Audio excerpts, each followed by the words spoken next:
Tiger baseball at Tiger Stadium on a bright, sunshiny Saturday. And there has just been announced a change in the pitching for the Tigers. As you probably know, Mark Fidrich was scheduled to be the starting pitcher for the Tigers. And now Mark has been scratched at the last moment by manager Ralph Howe. And Jack Morris will be making his 1978 debut as a Tiger pitcher. We have just getting the announcement right now. We got it a few minutes ago from the usher downstairs, George Service. And now it's being announced in the press box that a tightness in the shoulder is preventing the starting assignment for Mark Fidrich. Well, that's not good news for the Tigers, but it is true news that Jack Morris will be the starting pitcher against Doyle Alexander. All carries here. My name's Ernie Harwell. We're looking forward to the action here on Saturday afternoon. I'm part of the meeting now with manager Billy Hunter of Texas, manager Ralph Howe for the Tigers. Let's tune in on Paul Carey. All right, Ernie, thank you, and good afternoon, everyone. Well, it's a beautiful day after all of the rain that the Tigers and the Texas Rangers have seen this week. It's been a lost week. This may be a lost Saturday, too, as far as the Tiger hopes are concerned. I don't want to appear too negative, but as Ernie pointed out just moments ago, we have received word that Mark Fidrich suffered tightness in the shoulder as he started to loosen up for today's ball game. It did not go away, would not leave, and it was determined that Mark could not pitch today.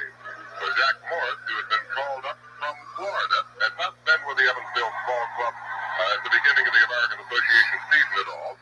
Jack had joined the ball club to start the game on Wednesday night in Cleveland, but had that start postponed because of rain in Cleveland. Is going to get the start here against the Texas Rangers this afternoon.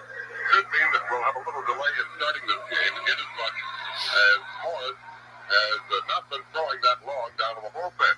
Morris, too, of course, has been suffering this spring from some tightness in the shoulder. It set him back. It was the reason why he did not join the ball club for the trip north. The reason why he was left behind to get some further pitching in down in the warm weather of Florida. Jack was set back a little bit down there, too, when he wound up with some food poisoning and had to miss a turn in a preseason game with the Evansville Ball Club.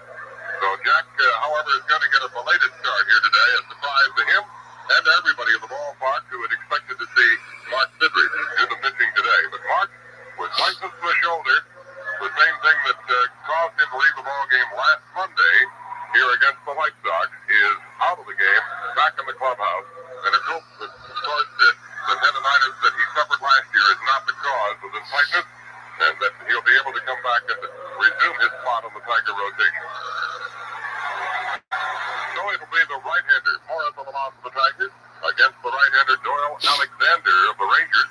Alexander 1-2 against the Tigers last year, but prior to that had excellent success against Detroit batters. But check those starting lineups. For the Texas Rangers against Morris, leading off playing at first base will be Mike Hargrove.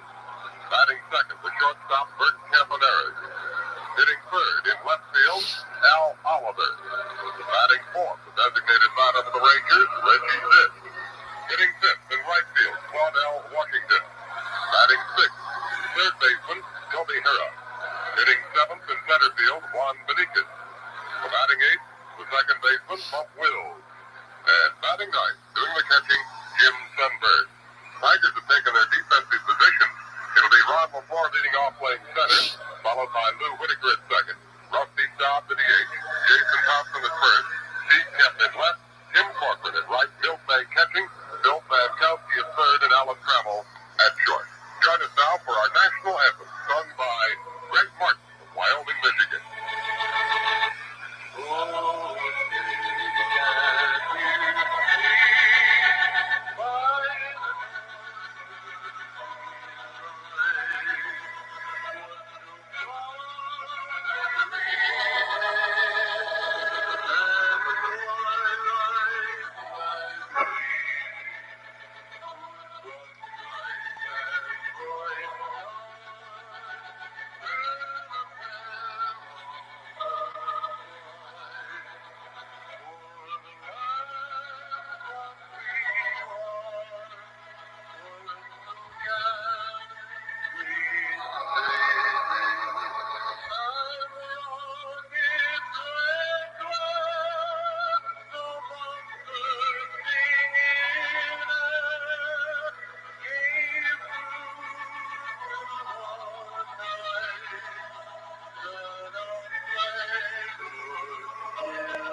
All right, everybody. Welcome back to the NBC game of the week.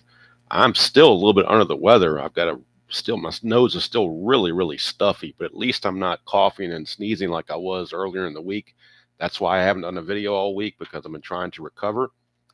Hopefully, I've got enough in me to get through this game without too much of a issue. But if you hear sniffling, that's just me trying to catch a breath, because it's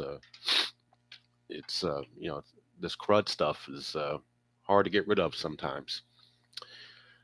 All right, so as you heard, I found that on YouTube, so I figured it would be good background for this game to give a little historical reference, where Mark Fidrich was supposed to start this game but got tightness in the shoulder.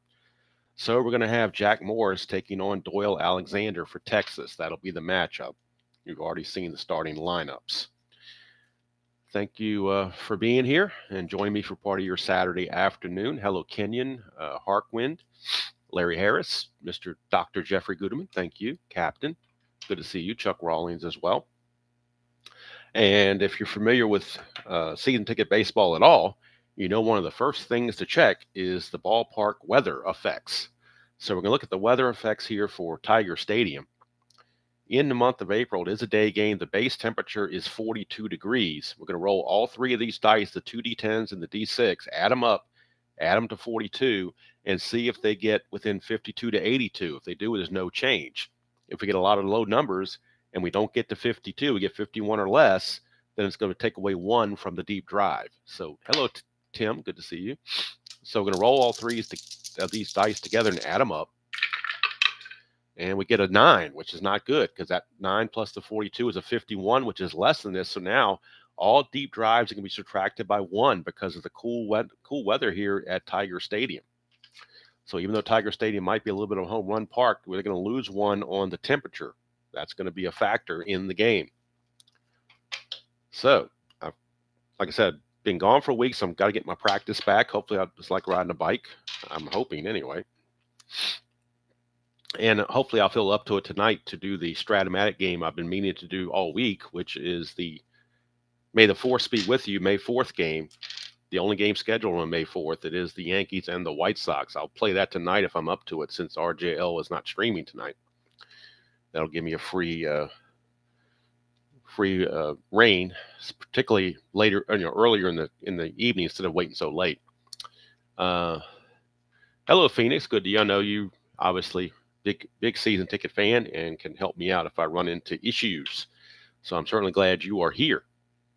All right, so leading things off will be Mike Hargrove. Hargrove will be doing the leading off for the Rangers. It'll be Hargrove, Campaneris, and Oliver set up. There is Mr. RJL. Speak of his ears must have been burning. There he is. All right, now, one other note. Hello, DJ from the left coast. One other note, I was trying to use Pocket Pennant Run to sim the rest of the season and input these games manually, but every time I did that, it crashed.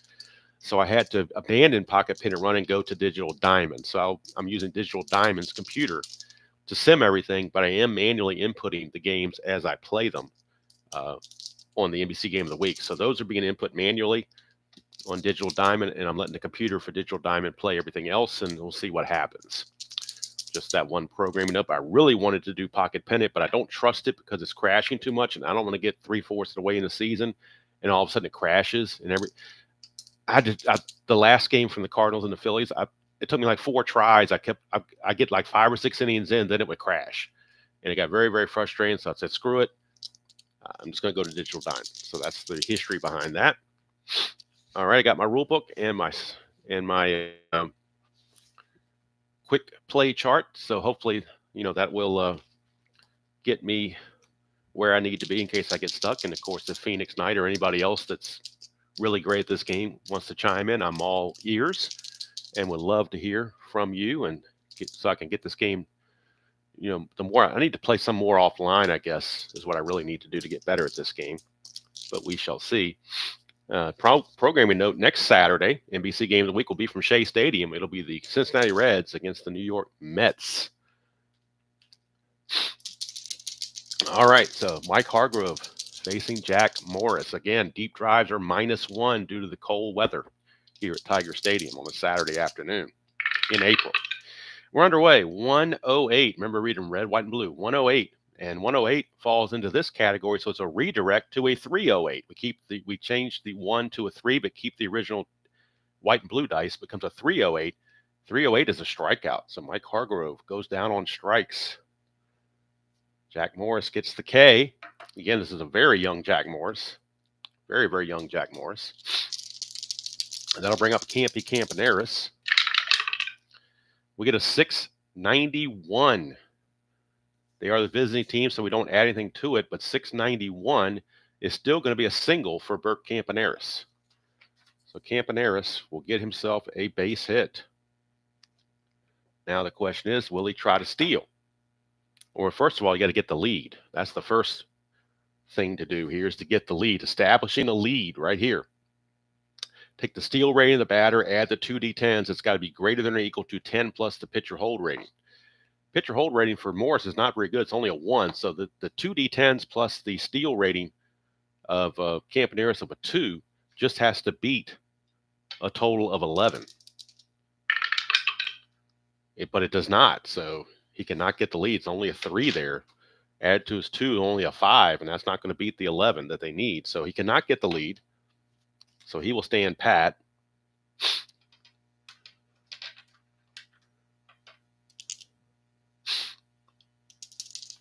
All right, Phoenix, that's a good thing there. It's probably a little more advanced than what I want to look into at the moment, but certainly interesting. Something to keep in mind. I love little house rules like that. Here's Oliver. Whoops, don't knock my tower over. All right, 580. We got a fielding check for the first time. And a 580 is a center fielder. 8 represents center fielder. That's a 0, so it's pretty much guaranteed to make this play. So Ron LaFleur, 580, it's a fly to center. Runner on third would have to try to score if there was a runner on third. He would be forced to attempt to score on sacrifice fly, but that's not the case here with runners at first. It's simply just a fly to center, and there's 2 away, and that'll bring up Richie Zisk, the designated hitter.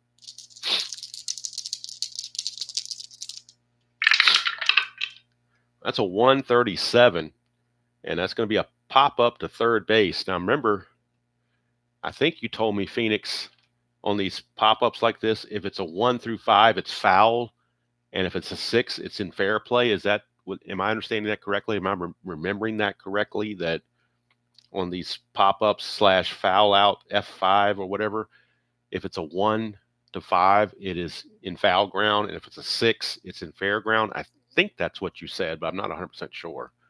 I'll roll it just in case. It says it's a 5, so I'm going to treat that as a foul out. Not that it matters. I mean, it's not going to change anything on the game, just for aesthetics. But I think that's a foul out. So nothing doing for the Rangers. They leave Campaneris at first base, and at the end of half an inning to play, it is the Rangers nothing and the Tigers coming to bat. Ralph Houck's Tigers.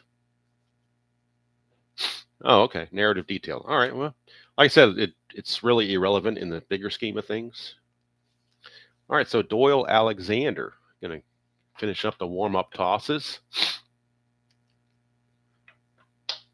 All right. Captain says blue die 0 to 5 on F2, F3, F5. Okay. I didn't check the blue die, so.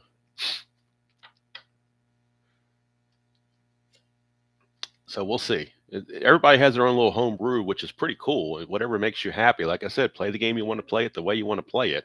I mean, I would want to not deviate, I wouldn't want to butcher the rules, but certainly there's leeway in there to do things that are your preference. All right, so here we go. Bottom of the first, Ron LaFleur, the speedy Ron LaFleur against Doyle Alexander. We get a 400 right on the number, and 400s are on the batter card in the split category. Alexander is a righty, so 400 to 405 is a walk. So it's a leadoff walk to Ron LaFleur. And he's thinking about running. He stole 68 bases on the season, so he certainly is capable of trying to get that lead. His steal is a 6. The hold is a 7 for Alexander, so he's got to beat a 17, the 7 plus the 10. So to do that, the 3 dice have to add up to 11 or higher to make that 6 up to a 17. So if these 3 dice add up to 11 or higher, he gets the lead. And it's 11 around the number. So that 11 plus his 6 makes it a 17, which is greater than or equal to the 17 here. So he will get the lead. And now with the lead, we go over to the steal chart. And with the lead, it's the speed this time plus the 3 dice has to be greater than or equal to 10 plus the catcher arm. All right, the catcher arm for Texas in this case is Mr. Jim Sundberg. Jim Sundberg's arm is a 6 right there. It's a 6. So it has to be to 16. So Ron LaFleur's steal rating of 6 or speed rating of 6 has to beat 16 when it adds to these 3 dice. Has to be greater than or equal to 16. So basically, it needs these 3 to add up to 10. If these 3 add up to 10, he steals it successfully. If they're less than 10, he's thrown out. And they certainly add up to more than 10, so LaFleur will steal second base. So Ron LaFleur with a leadoff walk and now a stolen base, and he's in scoring position right off the get-go. And that'll bring up Lou Whitaker. Whitaker, second baseman. That's a 301, and that's going to be on the batter card without the split. 301 is a straight strikeout. Usually low 300s are strikeouts. So Whitaker out on strikes, 1 away for the designated hitter, Rusty Staub. That's a 221 against so 200s are splits on the pitcher card. Staub's a lefty, 221. Falls in the 219 to 225 category. It's a walk. Had he been facing a righty, he would have struck him out. But since he faced a lefty Staub, it's a walk. It does set up a double play. I guess that's one silver lining to that. But you got power hitting Jason Thompson. He had 26 home runs in the 78 season. That's a 651, but the home team's batting, so you add 10 to this to make it 661. So 661, though, is going to be a 6-4 fielder's choice. Had the infield been in, since it's in purple, had the infield been in, it would have been a single plus. But it's going to be a 6-4 fielder's choice. So the runner on second does go to third, but the runner on first, Rusty Staub, is forced at second base for out number 2, and Thompson is the new runner. It goes 6-4 on the fielder's choice. So 2 down. Clutch situation, as they say, for Steve Kemp, the left fielder. And all players, I checked earlier, all players are going off their main fielding chart, so I don't have to use that secondary fielding, at least for the starters. There's Alexander. Ooh, 683, but you add 10 again, makes it 693. So 693 is going to be a double. Look at that, a double. Double for Steve Kemp. That's going to score the run. Now, Jason Thompson doesn't run all that well.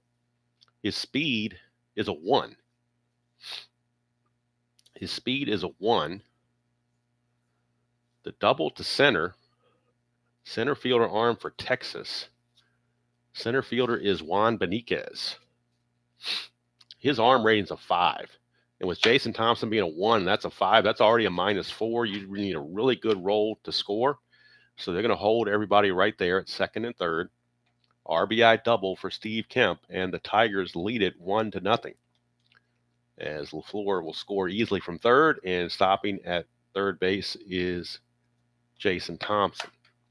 So 2 on, 2 out, 2 on, 2 out, 1 run is in, and the right fielder Tim Corcoran in another clutch situation.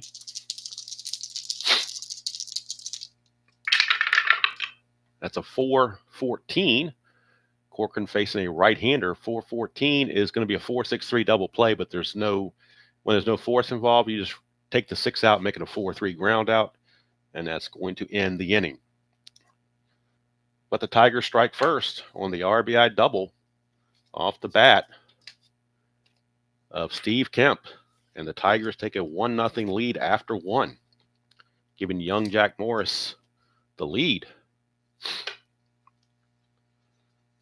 Now, Morris back out. His stamina is a 6, so he's really good with the stamina. Fatigue won't come into play until the 7th inning, so he's in good shape as far as fatigue goes, as long as he doesn't give up a lot of runs. And Claudell Washington, in limited duty, only 42 at bats. So this is a PDF card of Claudell Washington.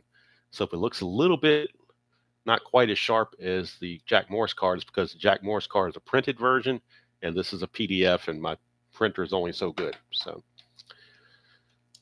that's that. All right. He can't challenge, you're saying. Okay, so when I thought when the double, I thought on if it gave the outfield, uh, if it showed the outfield where it went, I thought you could challenge that. But I don't know. I guess I'm wrong on that, I suppose.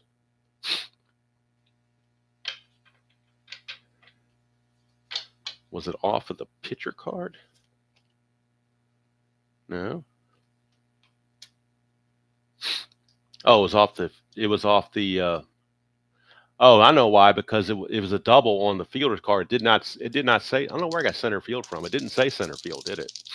Stadium card. You are correct. Thank you, Captain, for.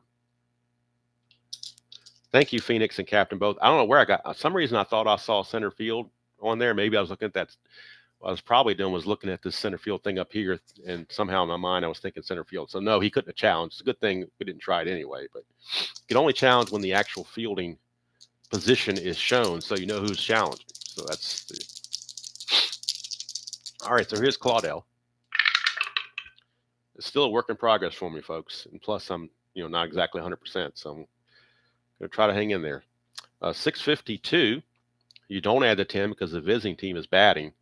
So 652 is just simply a 5-3 ground out as he grounds it to the third baseman, Mankowski, for an easy ground out, one away. And that brings up Toby last hurrah. I call him Toby Hara.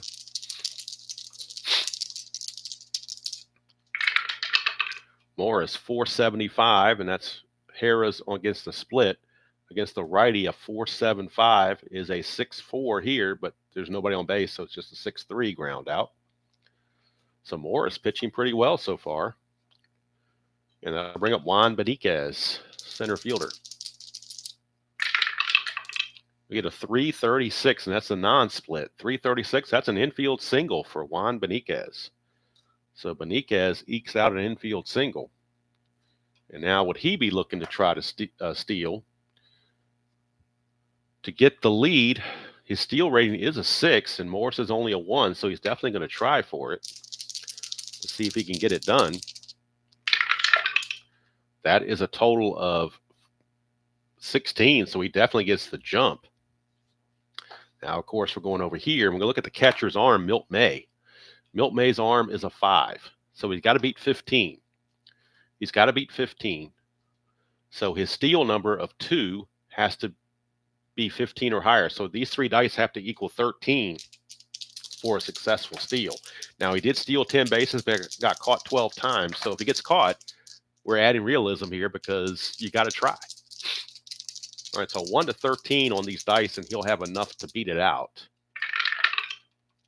12, he just got caught. How about that?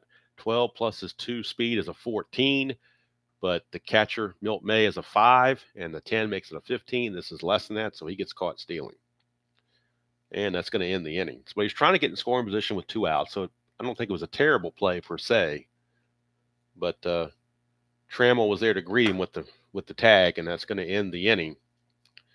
So Bump Wills will have to lead off the next inning as he was at bat in the failed steal attempt. But here's Milt May to lead things off. He just threw out the base runner on the stolen base attempt, so now he's going to lead off the inning. It'll be May, Mankowski, and Trammell, bottom third of the order against Doyle Alexander. Now his fatigue is a 5, so he starts fatigue in the 6th inning.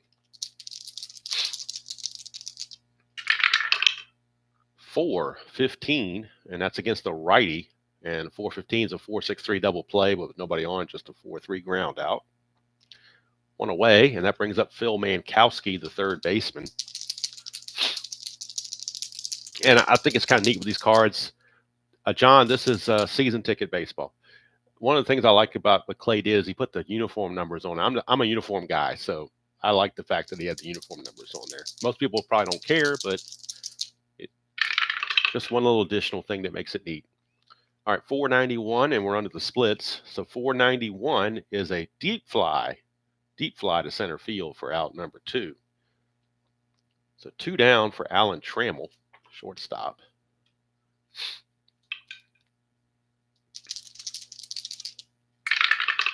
We get a 503. That's a rare play. Anything 500 to 509 is a rare play. So we go to the rare play book. The bases are empty, which means we're going to start on page number. Let's see here in the book. It says start on page 30. So that's where we're going to begin and see what the roll turns out to be as we start on page 30. The roll is a 478. So it's going to take us past page 30 to page 31. And we're going to look at the 478, find out where that falls. So 478, it's going to fall right here, 450 to 499. Single plus plus and E9 question mark. Single to right field. If white die is higher than the right fielder's fielding, the batter advances second base on a fielding error.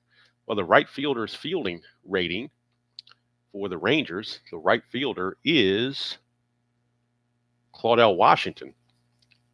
His fielding rating in right field is only a 6, and this is a 7. So that means we got an error. So it's going to be a single plus an error. Single plus an error. So Trammell would actually take second base on the error. He's going to single and get to second on an E9. First error of the game. And it's on young Claudell Washington makes that error. Puts Trammell in scoring position. Hello, Ernest. Good to see you. Better late than never, as they say. So Ron LaFleur in a clutch situation. We get a 669, but again, their home team's batting, so it's 679. 679 turns into a single plus to center field. That's going to score the runner from second base. That's going to possibly be an unearned run, potentially. Had it not been the home team, 669 would have been a ground out. So there's the home field advantage right there, adding those 10 points. Is an RBI single off the bat of Ron LaFleur. Single plus means anybody on second scores automatically. All other base runners get one base, but LaFleur will take it. He stole second last time. Why not? Did I miss? Oh, you know what? I did misread that, didn't I? Single plus plus. Yep. Thank you for that. Thank you for that. I just kind of misread the wrong column there, but fortunately it was the same outcome. Yeah, single plus plus means all runners get two bases. But all right, we're going to see if LaFleur can get the lead, which shouldn't be too hard. Well, you never know, though, because his is a 7, he's a 6. So that's a chance he may not get it. We'll see. So to get the lead, again, you need the 2 D10s. And that's a 13, plus the 6 is a 19, so that's going to be better than the 17. So he does get the lead. And now we're going to look at the catcher arm again, and that's Sundberg. His arm is a 6. So these 3 dice have to equal better than 16 when you add them to the 6 from LaFleur's speed. So that's going to be, these 3 need to add up 10 or higher to be successful. And it's 10 right on the number. How do you like that? Another stolen base for Ron LaFleur. Second stolen base of the game, but Bump Will's kind of protesting that, but to no avail. And now it's clutch situation for Lou Whitaker.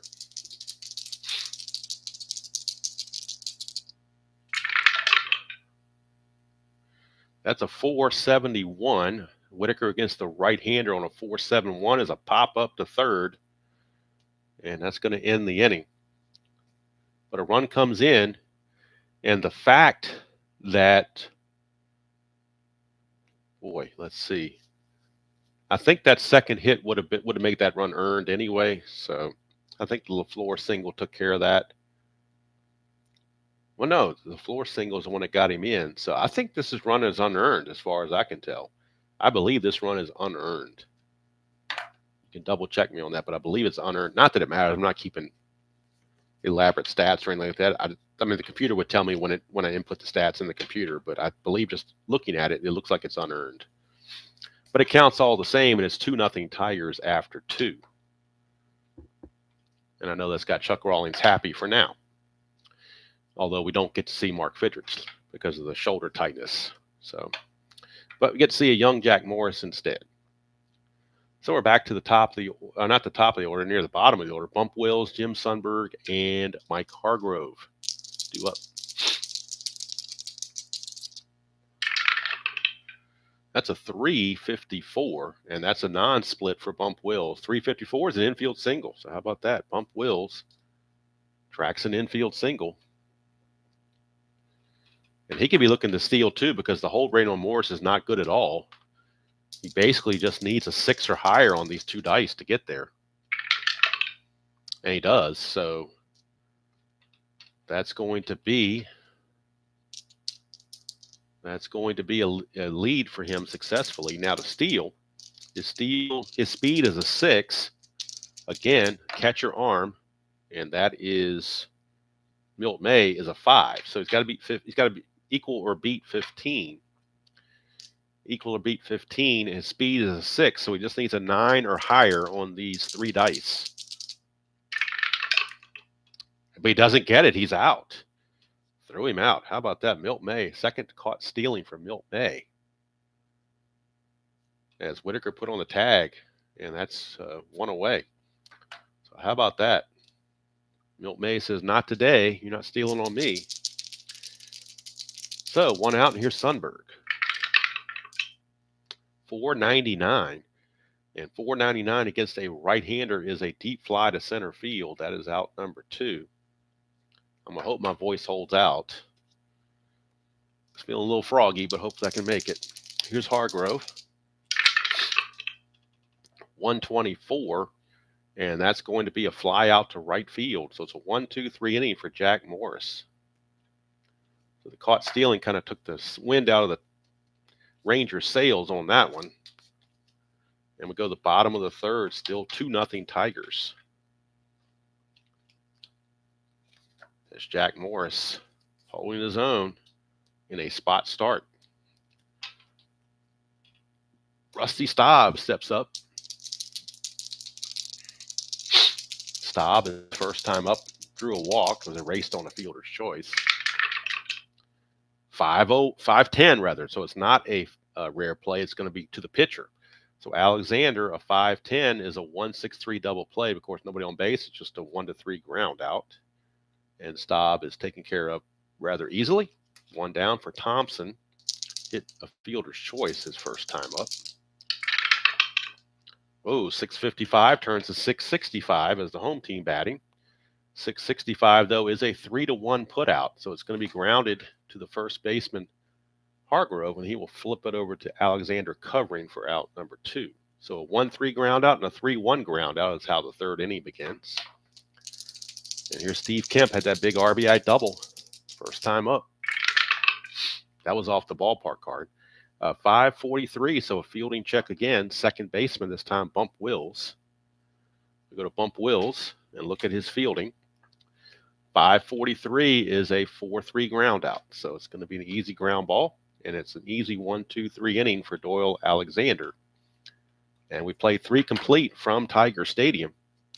Score still Detroit 2 and the Texas Rangers nothing. Jack Morris back out. We'll be facing Campaneris, Oliver, and Zisk. Heart of the order for the Texas Rangers.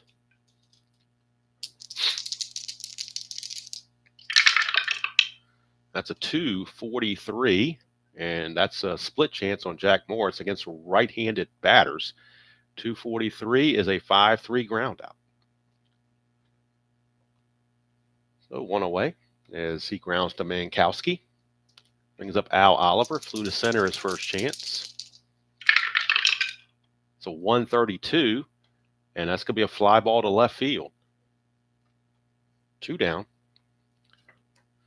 One good thing about this game is almost everything is on the cards. The only time you have a chart is on the ballpark card. Everything else comes right off these cards. You're not looking at doing a whole lot of checks and flips and everything. Here's Zisk. 501. We got a rare play again. Boy, second rare play of the game. Let's see what we get on that. Whoop, that blue die didn't go through. Let's re-roll that. All right, we get a 553 on the rare play chart. 553 with the bases empty. 553 falls right here. It's got X1/E2. Batter is awarded first base on catcher's interference. Runner advances only a force. Catcher is credited with an error. So it's an error on Milt May. for catcher's interference, and I don't think I've ever scored a catcher's interference in a game I've rolled, so this will be a first. But it is an error charge to Milt May. So catcher interference, if you want to talk about a rare play, there you go. That's pretty rare. A lot better than the Stratomatic rare plays, that's for sure. And that'll send the runner to first base with 2 outs. Zisk not much of a threat to run, so he's not going to go anywhere. Here's Claudel. 5:57. This could be problematic. It's the third baseman check on Mankowski, but that doesn't look good with that blue 7. So a 5.57 for Mankowski is a single to left field. So with the ball hit to left field and the slow running Zisk, they're not going to challenge. They're just going to, especially down by 2 runs. You don't want to run yourself out of an inning. Terrible to make the last out at third base of the inning. It's like a cardinal sin. So 2 on, 2 outs. And that will send up Toby Hara. Clutch situation for Toby Hara. 4.27 against a right-handed pitcher. 4.27 is a walk. It's going to load the bases. How about that? Bases are loaded. I've got a Ranger on every saddle. Bases are now loaded. Bases are loaded with 2 outs. And Juan Beniquez, your batter.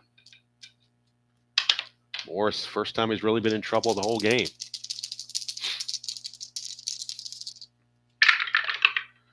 Get a 6.42. 6.42 is a 4-6 fielder's choice. That's going to end the inning. So the Rangers will leave them loaded and come away empty-handed. As disappointing as that is for Texas and Billy Hunter, they come away empty-handed. Ralph Houck's ecstatic. We go to the bottom of the 4th, still a 2-0 game. Well, Alexander's wondering where the runs are. Where's his run support? Again, for those who came in late, next Saturday's game will be from Shea Stadium. It'll be the Cincinnati Reds taking on the New York Mets. That's next week. And if my voice will handle it tonight around 7:30, maybe even 7 o'clock, I'm not sure exact time, I will play the one Stratomatic game on the schedule for May 4th, which is the Yankees and the White Sox. That's my goal. Hopefully I can get to it. If I can't, so be it, but I will try.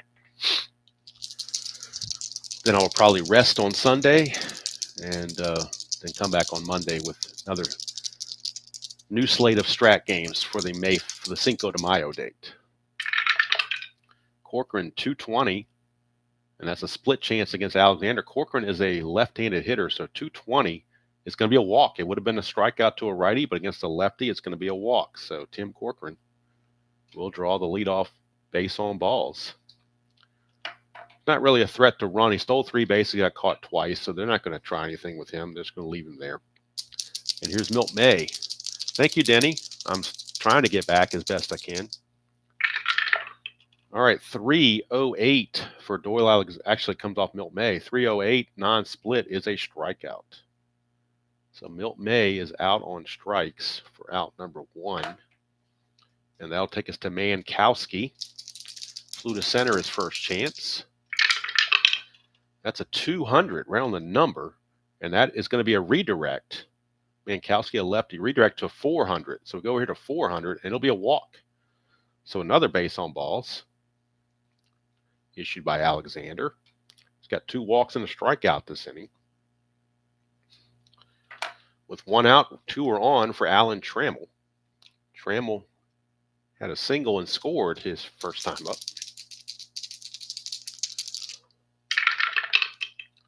3.06. But he will strike out here. Big strikeout for Alexander. He's walked 2 and struck out 2 this inning. But he's got to deal with Ron LaFleur in a clutch situation. LaFleur has walked, singled, scored a run, and stole 2 bases. Can't ask for much more than a leadoff hitter than that. 194 is going to be a line out to first base, run on first. Probably looks like it would be doubled off here, but there's already 2 outs. So just a line drive to Hargrove to end the inning. Nothing doing. We go to the 5th. I can feel a cough coming on, but I'm trying to hold it back best I can. Don't have a mute button on here. Or actually I do. Let me mute this and get this cough out of the way. Okay, hopefully the mute's off now. I got my cough out of the way. I forgot I had the mute button, so that came in handy. That's for sure. You don't hear me cough. You'll hear the sniffles, but I don't want to hear me cough if I can help it. All right, here is Bump Wills. Wills will single, or his first time up, he's single and got caught stealing. So we're hoping that, let's see here, 141. And that's going to be a leadoff walk off of Morris's card. So Bump Wills with a leadoff walk. Now, will he try to steal again? Or will he learn his lesson? Because Milt May is 2 for 2 with throwing out base runners. But Bump is a little bit hard-headed. He's going to try for that lead again. Should be able to get the lead, not much of a problem. And he does, because that's a 10 plus the 5 is a 15. That beats the 11. So now we're going for the stolen base. And again, your arm rating on Milt May is a 5. So he's got to beat 15. Equal or beat 15. Starts out with a 6. So he needs to have a 9 or higher on these 3 dice to steal the base. And he does this time. So it is a stolen base for Bump Wills. So he does get in a scoring position with nobody out. And it brings up Jim Sundberg. It also takes away the double play. Sorry about that. Forgot to hit the mute button for that. Didn't have time for that. Came upon me too quick. All right, here is Sundberg. That's a 549, and that's trouble. That blue 9 is going to be terrible because Lou Whitaker is not going to have a chance. So a 549 on Lou Whitaker is an E4 right there. When you get that blue die of a 9, you're in trouble. That's an E4. So Tigers starting to have a little bit of issues. Error on Whitaker. That's error number 2 by the Tigers in this game. Sundberg will take first base. Runners are at the corners now with nobody out. Tigers are playing back for the double play. They will trade the run to get 2 outs, almost certainly. Here's Hargrove back to the top of the order. So an E4 on Whitaker. Puts runners on the corners and 1 out. I'm sorry, nobody out. That's a 595. That's to the right fielder, but the blue 5 might give him a chance. Let's see. Right fielder in this case is Tim Corcoran. Right field, Tim Corcoran. 595 is an F9++. So the runner will score here, and I believe the run on first even tags and goes to second on the plus. Let me double check that. I know a run on second goes to third. I'm not sure if the run on first will tag up too. Let's see here. No, it just says R2 and R3 tag in advance. It does not say R1 tags in advance. So that makes more sense to me anyway. So it's a sacrifice fly off the bat of Mike Hargrove. And that puts the Rangers on the board. Scoring is Bump Wills. Staying at first base is Sundberg with 1 out. And that takes us over to Campaneris. It's now a 2-1 ball game as the Rangers have graced the scoreboard. 4-17. Campaneris against the righty. 4-17 is a 6-4-3 double play. Look at that. 6-4-3, just what the doctor ordered. And that will now be an unearned run because of that. That makes this run unearned. Thanks to the error by Whitaker. But it counts all the same. And we go to the bottom of the 5th. It is now Detroit 2 and Texas 1. All right.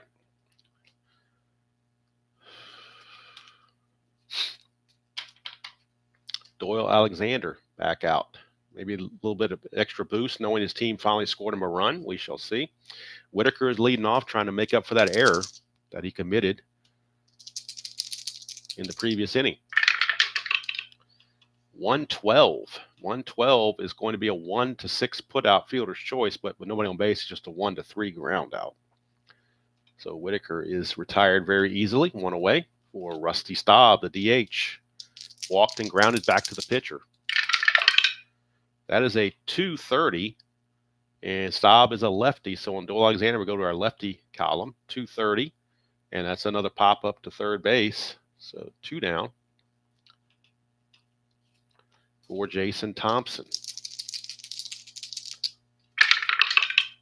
That's a 368. That's Thompson non-split category. 368 is a fly to left. It's a 1-2-3 inning for Doyle Alexander. And at the end of 5, it's a 2-1 ball game. Anybody's game, much better than last week where the Phillies were kind of blowing the Cardinals out. At least we got a close game this week. And Texas is going to come back out and see what they can do against Mr. Morris. And since we're starting the top of the 6th, I guess it's a good time to go ahead and show you who is available in the game so you can know who I bring in and who I don't bring in. The Tigers are listing 3 bullpen arms as being available. 2 left-handers, Jim Crawford and John Hiller, and 1 right-hander, and I believe his name from last time figured out was pronounced Foucault. Steve Foucault is the right-hander. So there's 3 relief pitchers for Detroit. On the bench, they have Steve Dillard from the right side, Lance Parrish from the right side, Aurelio Rodriguez from the right side, Charlie Spikes from the right side, Mickey Stanley from the right side, Mark Wagner from the right side, and John Wackenfuss from the right side. So all their pitchers are right-handed hitters. That's who the Tigers have on the bench and bullpen. So if you don't see your player and you're wondering where he is, he's not on the roster. And I'm getting these rosters from Diamond Mine Baseball computer. That's where I'm getting these rosters from on game day. All right, so for the Rangers in their bullpen, they have Len Barker and Reggie Cleveland, Steve Comer, Doc Medich, and Fergie Jenkins. Yes, Fergie Jenkins pitched in this game real world in relief, so he is available in the bullpen. On the bench, they have some right-handed hitting. They have John Ellis. They have Kurt Bavacqua. They have, that's it from the right side. A couple switch hitters, Bobby Thompson and Sandy Alomar. And from the left side, John Lowenstein, Jim Mason, and Mike Jorgensen. So once again, if you didn't see your guy and you think he was on the team, you wonder where he is, he's just not on the roster. Those are the bench and bullpen players I have available to use. So if you're wondering why somebody didn't get used, it's because they're not on the team. All right, so Al Oliver will start the top of the 6th. That's a 208 switch hitter, or he's a lefty. So we come over here and it's got the 4XX. That's meaning we takes the 2 and we basically change it to a 4, but we keep the original roll. That was an 08. So it's going to be turned to a 408, and a 408 is a 3-6 ground out, but really a 3-1 ground out with nobody on. So Thompson will field it and flip to Morris covering for out number 1. Here is Richie Zisk. That's a 612. We go to the ballpark card on the 600s. 612 is a strikeout. Straight up strikeout. Zisk down on strikes. And for Jack Morris, that's only his 2nd strikeout of the game. Not much of a strikeout pitcher, apparently. Struck out 48 in 106 innings. So definitely not much of a strikeout pitcher. Here's Claudel. 484, and that's in the left-right split. So we go over here, 484. That is a deep fly to center field, and that will end the inning. So 1-2-3 for Morris. He's pitching well. He has a 2-1 lead going to the bottom of the 6th.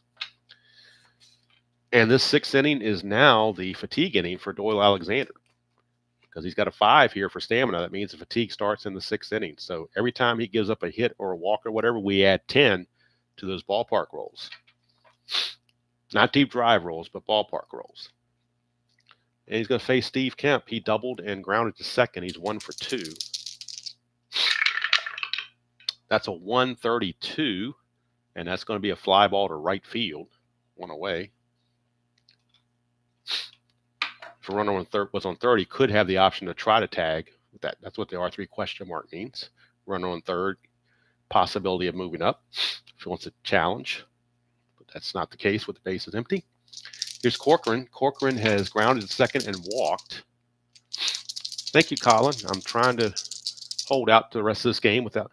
I can't avoid the sniffles. That's just, I got to breathe. So, I mean, if the sniffles get annoying, I apologize for that. Corcoran, 180. And that's a 180 against Alexander. And that's a bloop single to first base, or bloop single rather, not to first base. Not to first base, but just a bloop single in general.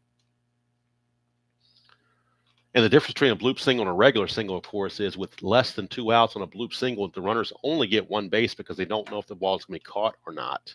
With 2 outs, they will get 2 bases automatically on a bloop single. So that's the difference between the bloop single and a regular single. So here's Milt May. He's 0 for 2, but he has thrown out 2 base runners, so he's done his job defensively. 638, their home team, so it makes it 648. 648 is a 4 to 6 fielder's choice. So they get the force play. Milt May will take over as a runner at first base on the 4-6 fielder's choice. And just like Corcoran, Milt May not a threat to run, so he will just hold on with 2 outs. And Phil Mankowski, the batter. Mankowski has flown to center and walked. That's a 691, but we add 10, so that's going to make it a 701, which turns into a walk. Actually got a bad break, a single plus on a 691, but this turned to a 701, which is a walk, which means the runner has to stop at second. He would have normally gotten third on the plus, but in that one instance, the extra 10 actually cost him. So it'll be a 2-out walk. First and second, 2 outs. Clutch situation for Lou Whitaker. I'm sorry, for Alan Trammell. Oh, let me take that back. Hold on. Let me fix this because I forgot. He's fatigued. So we're going to add 20 to that number. 20 goes to that number. So it's going to actually be a deep drive to center field. I stand corrected. I forgot that he was fatigued. So let's reboot this. Runner was on first. So he gave up the walk, which means we're going to add 10. And then add 10 for the home team makes it a plus 20. So the 691 turns into a 711, which is in this deep drive to center field. So in actuality, we have a deep drive to center field for Alan Trammell. Trammell's power rating, though, is a 0, but still doesn't mean he can't do anything. But we're having there a -1 because of the cold weather. So he starts with a -1, and we're going to roll these 2 dice and add it to the deep drive and see what happens. We get a 2, so it actually turns to a 1. So it's a single. So it's still going to be the same. There's no, let's see, your single, and the result is center field. So it ends up being the same, basically. So we got the same thing we had before. I'm sorry, that was Mankowski batting, not Trammell. My bad. Mankowski's a power rating of 4, so that turns into a 6, which means it's a 5. So it's a single, +1, R1, can challenge and go to third if he chooses. But Milt May is pretty slow, so they're going to, with 2 outs, they're going to hold him there. So I got confused there. It was actually Mankowski batting. It was his at bat, not Trammell's. Because Mankowski is who I gave the walk to originally. So I think we're straight now. Now they got it all set. Now the question is, Doyle Alexander's tired. He's going to now add 20 plus the 10. So it's going to be a plus 30 for every batter that hits a 600 roll.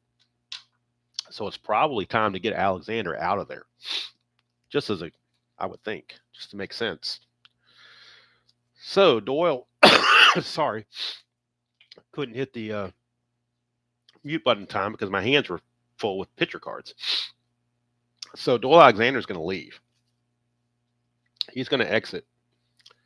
And with Alan Trammell coming up with 2 on and 2 outs, they're going to a right-hander out of the bullpen. And it's going to be Steve Comer.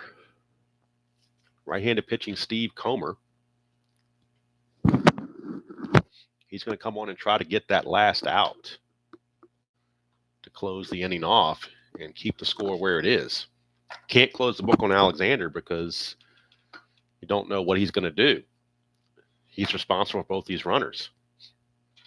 All right, so Steve Comer is on to face Alan Trammell. 2 outs and 2 on. Bottom of the 6th of a 2-1 game.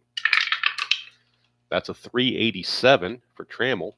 3-8-7 is a 5-4-3 double play, but there's already 2 outs, so it's just going to be a 5-4 fielder's choice that gets him out of the inning. So now we can close the book on Alexander. He's going to allow 2 runs, but only one of those are going to be earned. See how many hits. Well, first he goes 5 2/3. He's going to give up 1, 2, 3, 4.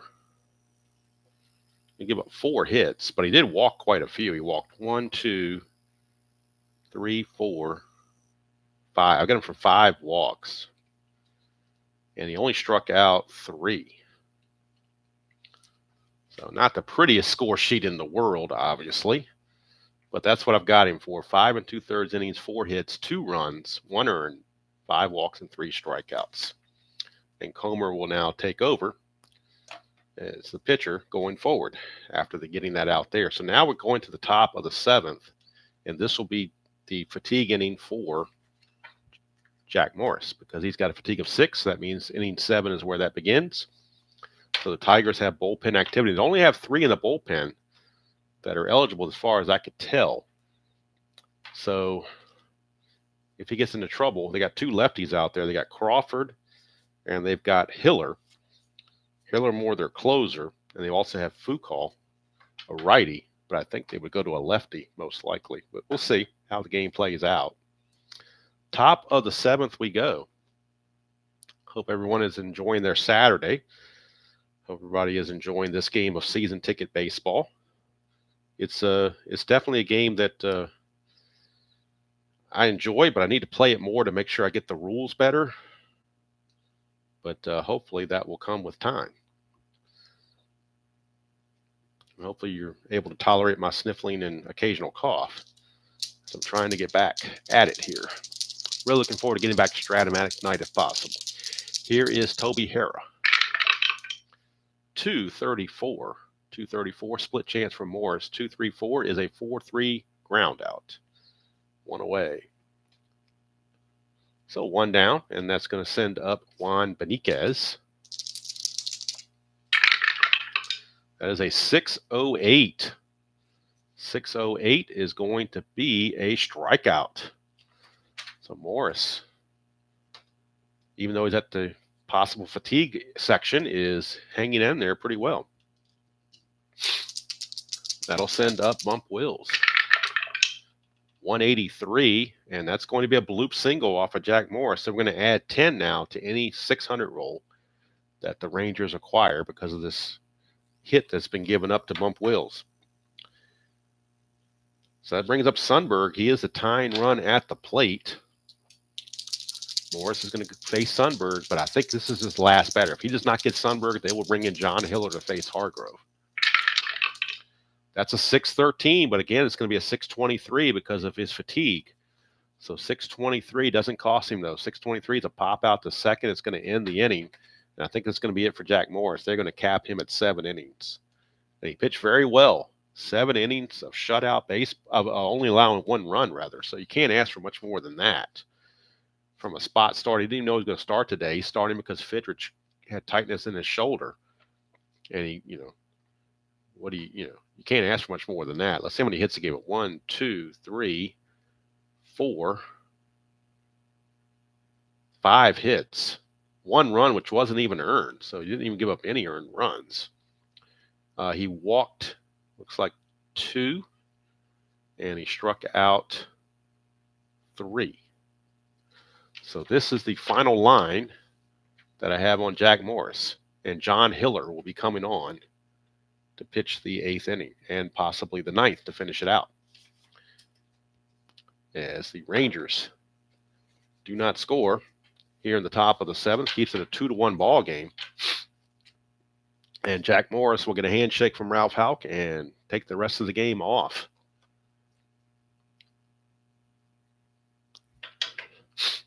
But we are at the 7th inning stretch, so I'm going to take a stretch. And if you want to sing along, you feel free to take me out to the ball game.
ready to go.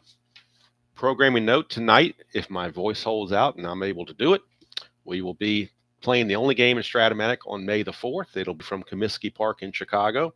The New York Yankees and Charles Hudson will be taking on Rich 280Z Dotson and the Chicago White Sox. That's the only game scheduled for May the 4th. And then after that, we'll move on to a new series on Cinco de Mayo, new matchups, and we'll figure out what's after that. Right now, we're looking at the bottom of the 7th of a 2-1 game. Steve Comer starting his second inning of work. And hello, Mr. Chris. Good to see you. Hello, Miroslav. Good to see you. All right, here's LaFleur. He's been a busy man, LaFleur. He's walked in singles, stole 2 bases, and scored a run. 174, and he will get a leadoff single off of Comer. So LaFleur, another threat to steal for the 3rd time, although Comer has a much better hold rating at 9, so it's going to be harder for him to get the lead. So I think that's going to deter LaFleur from the get-go. But he is aboard on the leadoff single. Start the 7th. That brings up Lou Whitaker. He's 0 for 3, and he's made an error. But 660 might help him, plus the 10 for me and the home team. 670, 670 is a 1-3 ground out. So it will advance the runner. Comer's only play is to first, so Whitaker is out 1-3. But going to second base is LaFleur. He's in scoring position with only 1 out. So a chance to get him home with his good speed of a 6. So it's a good chance he might be able to score, challenge an outfielder's arm or whatever. There's Rusty Staub. 430. And Staub against the right-hander, 4-3-0 is a 4-6-3 double play, but it's going to be a 4-3 grounder, which again means the runner's going to advance to third, but now there are 2 outs. 2 outs clutch situation for Jason Thompson. Ready on lefty. Do they bring in a lefty to face Jason Thompson? That's certainly a possibility, as they don't want anything to get away from him. But they don't have any lefties in the bullpen. That's their problem. They could walk Thompson. First base is open, but you got the dangerous Kemp right behind him, so you're kind of in bad straits either way you go. So they'll go ahead and pitch to Thompson. Thompson is 0 for 3, but he's dangerous. 365, but not this time. He will fly to left, and that's going to end the inning. So Comer hangs in there and gets through the 7th without any issues. We go to the 8th inning. It's still a 2-1 ball game. I think that's going to be all for Comer, though. He's going to wrap up, I do believe. They'll bring in somebody else to pitch the 8th. That will do it for Comer. We'll get the numbers on Comer. Comer's going to go an inning and a third, and he's going to he gave up 1 hit, no runs, no walks, no strikeouts. And coming in to pitch for the Tigers will be left-hander John Hiller. He is their closer. He had 15 saves on the season, 9-4, 2.34 earned run average. And he'll be facing the top of the order, a couple of lefties. Hargrove, the lefty, Campaneris a righty, and Al Oliver a lefty. So a couple of lefties, 2 out of 3. It's going to start this inning for John Hiller. We get a 645. 645. 645 is a 4-3 ground out. So 1 away. For Campaneris. That's a 189, and a 189 is a wild pitch, but nobody's on base. Just call a ball 1. Try again. 379. 379 is a 2-base error on the shortstop. Alan Trammell just boots it. That's the 3rd error on the Tigers. 3 errors on the Tigers now. This one's a 2-base error.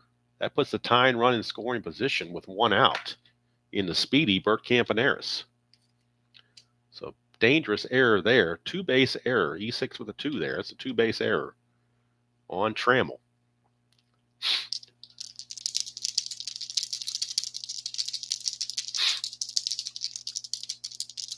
That'll send up Al Oliver. Lefty on lefty again. 286, and that's the left-right split for Hiller. 286, however, is a deep drive to right. That's trouble. Oliver's power is a 7, but you'd lose 1 because of the cold weather makes him a 6. So we're going to add 6 to these 2 dice and see what he gets on a deep drive. We get a 5, a total of 11, and the deep drive is to right field. And 11 is a deep fly to right field. F9 plus, that's 2 down. Now I believe that the runner on second has to hold on that. Let me double check it and make sure. F9 plus. Yep, it just says run on third, tags and scores, no provision. You have to have a plus for the runner on second to get third base. So Al Oliver flies to right for out number 2. And now it's up to Richie Zisk, the dangerous Richie Zisk. Although first base is open and Claudel Washington is right behind him, they're going to walk Richie Zisk intentionally and force Billy Hunter's hand. And Billy Hunter is going to call back Claudel Washington. They will go with a pinch hitter. Will the Rangers? Somebody from the right-hand side. First and second, 2 outs. And let's see who's going to come in and pinch hit for the Rangers. From the right side, they don't have a whole lot. Vavaco's 222, Ellis is 245. Switch hitters, they don't have much there either. Actually, none of their pinch hitters are very good at all. Best one they have is John Ellis. That's who they'll go with. He will pinch hit, and then taking over in right field. Taking over in right field will be, let's see who they want to use in right field.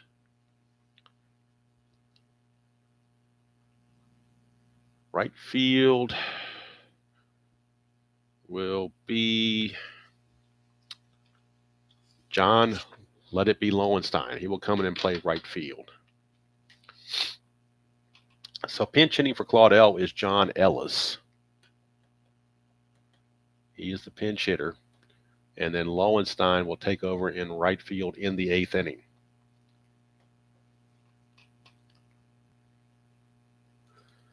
So Lowenstein will stay in the game, play right field. John Ellis in a clutch situation. He was a 245 hitter in real world. Facing the lefty John Hiller. Clutch situation. 2-1, 2 outs. Top of the 8th, 2-1 ball game. We get a 4.32 against a left-handed pitcher. 4.32 is a single to center field. So obviously now with the position being listed, they can challenge the center fielder arm, and Campaneris has got good speed. You know he's going to challenge. So Campaneris' speed is a 7. Center fielder arm is Ron LaFleur. LaFleur's arm is a 4. So we got a 7 speed against a 4 arm. And we'll look at the quick play to challenge the outfielder's arm, just so we can look at it as we go. So we're going to challenge the outfielder's arm. So once again, we said the outfielder arm of the center fielder LaFleur is a total of 4. So we're going to add 10 to that and make 14. So we're going to take the speed of the runner plus the 3 dice that has to equal to or be greater than or equal to the outfielder's arm. So the speed, once again, for Campaneris, as we look back, his speed is a 7. So the 7 plus these 3 dice have to be 14 or higher. So he needs these 3 dice to add up to 7 or more. That's a pretty good gamble.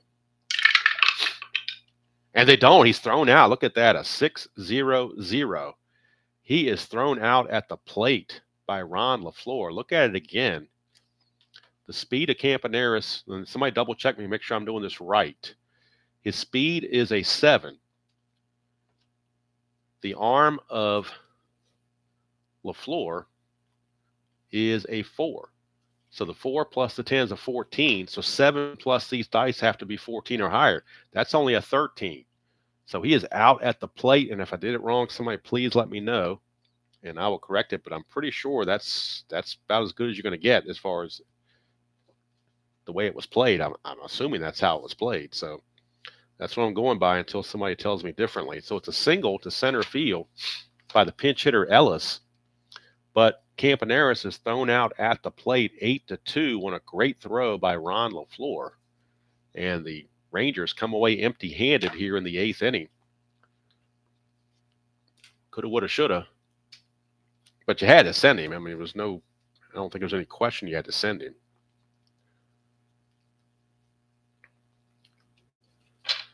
I mean, he was a tying run. So now in this game, there's no provision with 2 outs except for the bloops. So there was no bloops, so there was no provision there. All right, so we need a new pitcher for Texas. And again, they don't have any lefties in their bullpen. So we'll figure out what they want to do here. Now, since he did pitch this game in real world in relief, I'm going to use Fergie Jenkins. Why not? He pitched this game real world, so why not use him? So Fergie Jenkins will pitch the 8th inning, and he's got the stamina to go further if the Rangers tie the game in the 9th.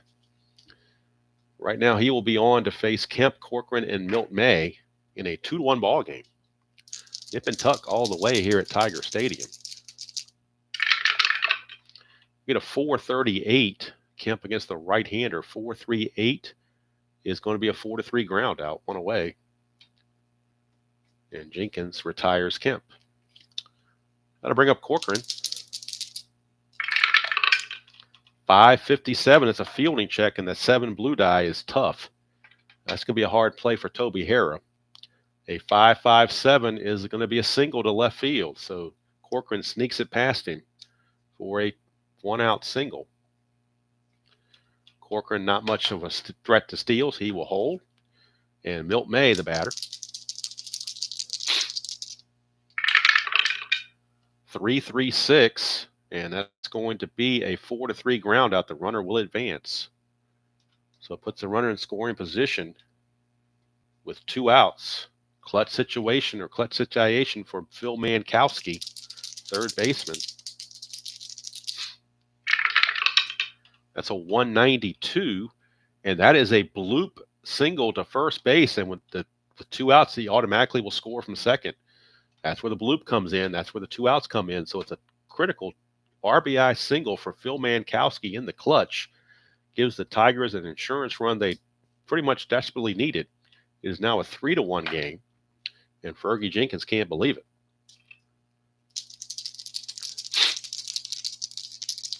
So here is Trammell,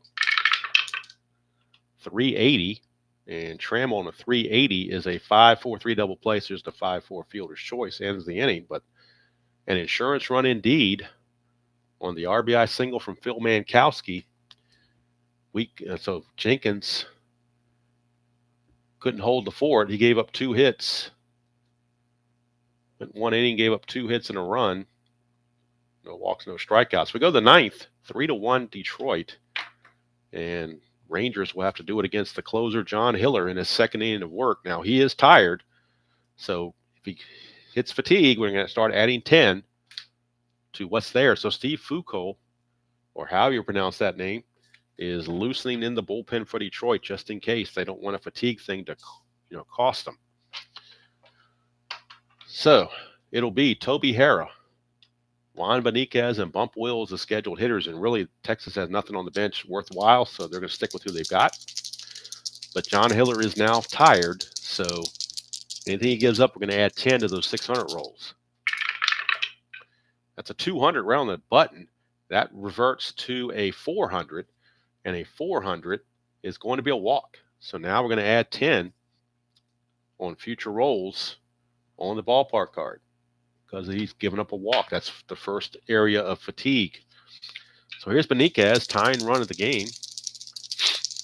Thank you, RJL. Have a great day. I'm trying to get through this game without doing too much sniffling, but I can't help it, unfortunately. Here's Beniquez, 326, non-split. That's a fly ball to center field. 1 down. So the Tigers 2 outs away from wrapping this up. And don't forget, Reds and Mets next Saturday from Shea Stadium. That'll be the NBC game of the week on Inside Pitch. Here's Bump Wills. 489. 489 against the lefty Hiller. 489 is a fly to center field. Well hit, but not hit well enough. And now we're down to our final out. Jim Sundberg, last chance. He did hit 6 home runs on the season. If he finds a 398 or 399, he's going to hit one here. We'll see. Hiller to Sundberg. Oh, a 596. This is a fly ball to right field. And we're checking the defensive prowess of the right fielder. In this case, that is Tim Corcoran. Corcoran, the right fielder.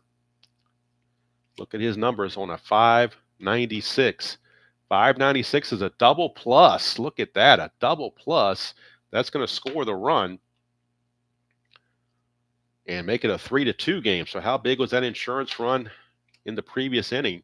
An RBI double from Jim Sundberg. RBI double from Sundberg makes it a 3-2 game. That's going to add 20 now to the fatigue of Hiller. But you got the left-handed hitting Hargrove up there. So Foucault is ready, but boy, what do you do? You could walk. I tell you, thinking outside the box, and I am going to think outside the box right now. We're going to walk Hargrove intentionally. Yes, I know you're not supposed to put the winning run on base, but I'm doing it anyway just because it's the right play to do. So they're going to walk the better hitter Sundberg, and that will do it for Hiller. He's coming out. Steve Foucault coming in, a right-hander trying to close the deal for the Tigers against the right-hander Campaneris. Now, the Texas could pinch hit, and they probably will, because Campaneris is a 186 hitter. So we will have a pinch hitter for Campaneris. And we'll check at the bench again for the Rangers. They've used Ellis. They've used Lowenstein already. So let's see who's remaining. They got Bavacqua from the right side, but they got some lefties. They got Jorgensen, but he's a terrible hitter. Mason's a terrible hitter. Salem. The best they have on the bench remaining is Bobby Thompson. So they will pinch hit Bobby Thompson for Campaneris. And Jim Mason would go into play short if they happen to tie the game. But right now, for Campaneris, it is Bobby Thompson, not to be confused with the Bobby Thompson of 1951, who hit the shot heard around the world. It is outfielder Bobby Thompson. He was a 225 hitter, but it's the best they have on the bench. Can't do anything else. That's the best they have. So Steve Foucault, I think is what it was. We decided it was pronounced. He's going to come in and try to get that last out and secure the save. It's a 3-2 game. But the tying runs at second, the go-ahead runs at first. Clutch situation for Bobby Thompson. Pinch hitting here against Foucault. It's a 383. 383 is a 4-6 fielder's choice, and there's your ball game. So again, thinking outside the box, you wouldn't see that on many channels. Most channels wouldn't do that, but I do. Whoops, that should be a 1 there. My bad. Let me get my correction tape. They did score the run off that was charged to Hiller. So let's fix this. Not very pretty, but there you go. So Foucault gets the save. Just facing one batter. He gets the save. Hiller is going to go 1 2/3 innings, and he's going to give up, let's see, 2 hits, 1 run, which was earned. He's going to walk 2, and both of those were intentional. He intentionally walked Zisk in the 8th, intentionally walked Hargrove in the 9th. So he had 2 walks, which were both intentional, no strikeouts. So the winner is Jack Morris. The save is to Foucault, and the loser is Doyle Alexander. And we'll figure out the totals in the game. 3-2, your final. So I've got the Rangers. Actually, I got both teams with 7 hits, unofficially. But I've got them both for 7 hits. 1 error for Texas, 3 for Detroit. Left on base, let's see, 1, 2, 3, 4, 5, 6, 7, 8, 9, 10. I've got 10 left on. 9 left on for the Rangers. For the Tigers, we got 1, 2, 3, 4, 5, 6, 7, 8, 9. I got both of them for 9 left on. Again, this is all unofficial. But there you go. Steve Foucault saves it for the Tigers in relief of John Hiller, who gave up the 1 run, but he was able to hold on and get out the pinch hitter Bobby Thompson, get him to ground to a fielder's choice with 2 on to end the ball game. Final score once again 3-2 Detroit. 3 runs, 7 hits, 3 errors for the Tigers. 9 left on base. For the Rangers, 2 runs, 7 hits, and 1 error, with also 9 left on. So that was Tiger Stadium, American League. Next week, game of the week will be in the National League Park of Shea Stadium. It'll be the Cincinnati Reds, Sparky Anderson's bunch, going against Joe Torre's bunch and the New York Mets. And that will be next Saturday on the NBC game of the week on Season Ticket Baseball. I'm hoping tonight around 7 or 7:30, somewhere in that neighborhood, to get in the Yankees and the White Sox on Stratomatic to play the only game that was played on May the 4th. It is the May the 4th be with you game, and we'll see how that plays out. Thank you all for, I got to go get my batteries recharged. Ken, you definitely got to believe that. But yeah, I'll definitely try to get that game out because I really want to get back to I'm really missing Stratomatic, to be honest with you. So I'm really looking forward to get back to that. I just know my voice and everything and the way I was feeling, I just knew I wasn't up to it. But I felt like after a week off, because the last stream I did was this game last week on the season ticket last Saturday. So I figured after a week I could give it a go.